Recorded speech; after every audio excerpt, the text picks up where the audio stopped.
नमस्कार, जय हिंद, वंदे मातरम। 18 न्यूज के लिए मैं किशोर यदुवंशी। इस तस्वीर में आप देख रहे हैं कि जुहू कोलीवाड़ा का ये हीरा बुआ गावड़े स्थित सांता क्रूज के पश्चिम के बिस्मिल्ला गली का ये नाला है, जहां पर भूमाफियाओं द्वारा अवैध तरीके से पूरे गटर की भरनी करके डबल माले का रूम बना करके लाखों रुपए में बेचा जा रहा है। इसमें अंधेरी पश्चिम के वार्ड ऑफिसर सहित पश्चिम उपनगर के कलेक्टर तथा उनके स्टाफ की पूरी मिलीभगत बताई जाती है और इस अवैध निर्माण को के पश्चिम मनपा विभाग के अधिकारियों और कलेक्टर के अधिकारियों का पूरा समर्थन प्राप्त है। कलेक्टर में शिकायत करने पर उनके ऑफिस वाले कहते हैं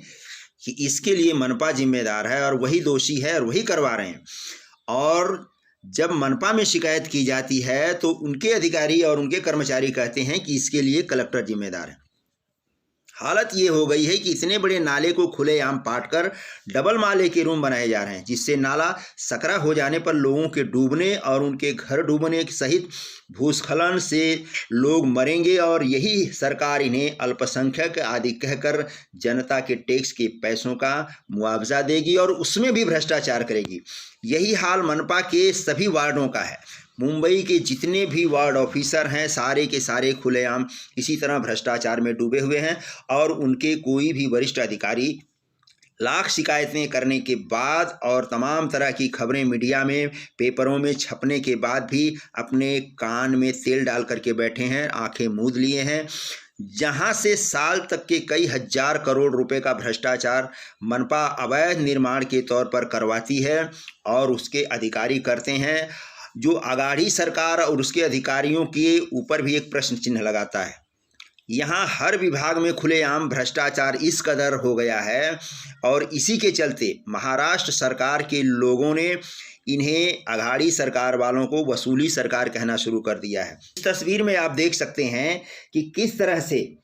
एक एक करके धीरे धीरे आपको पूरे नाले को पाट करके डबल माले का इस तरह से रूम बना करके लाखों में बेचा जा रहा है। तो क्या ये बारिश के समय में जब नाला सकरा हो जाएगा तो इन पे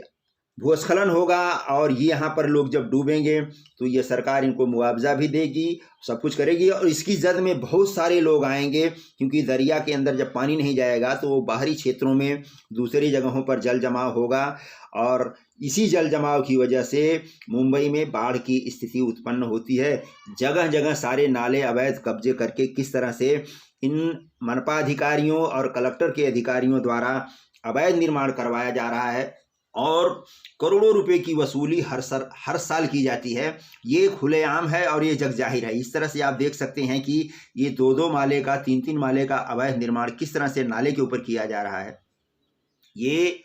गजदरबाज से लेकर के खारदांडा तक का ये पूरा एरिया जो है जुहू कोलीवाड़ा में आता है। एक तरफ जुहू कोलीवाड़ा और दूसरी तरफ ये सांता क्रूज का एरिया पड़ता है। इसमें आप देख रहे हैं कि पूरे मैनग्रोव को काट करके किस तरह से लोगों ने डबल माले का घर बनाया है। तो ये मनपा की लापरवाही है या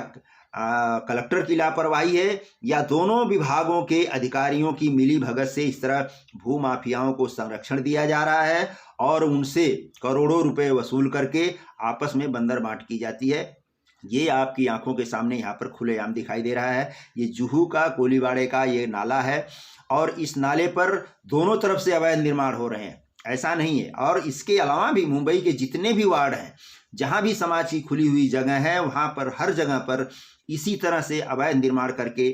भूमाफियाओं द्वारा अधिकारियों की मिलीभगत करके, कलेक्टर की मिलीभगत करके और स्थानीय पुलिस को मैनेज करके किस तरह से ये देखिए मैनग्रोव काट करके ये किया जा रहा है कि इसी तरह से ये भूमाफियाओं का ये साम्राज्य चलते रहता है और वो भोले भाले लोगों से पैसे ले करके और उनको लालच दिखा करके कल को कुछ होगा तो तुमको मुआवजा मिलेगा, तुमको ये होगा, और ये सारी बातें उनके दिमाग में डाल करके और ये लोग इस तरह से अवैध निर्माण करवाते हैं। इसमें आप देख रहे हैं खुलेआम जो है मैनग्रोव दिखाई दे रहा है, जो संरक्षित वनस्पति की श्रेणी में आता है और समुद्र में उसका होना बहुत अनिवार्य है। 18 न्यूज के लिए मैं किशोर यदुवंशी। नमस्कार, जय हिंद, वंदे मातरम, धन्यवाद।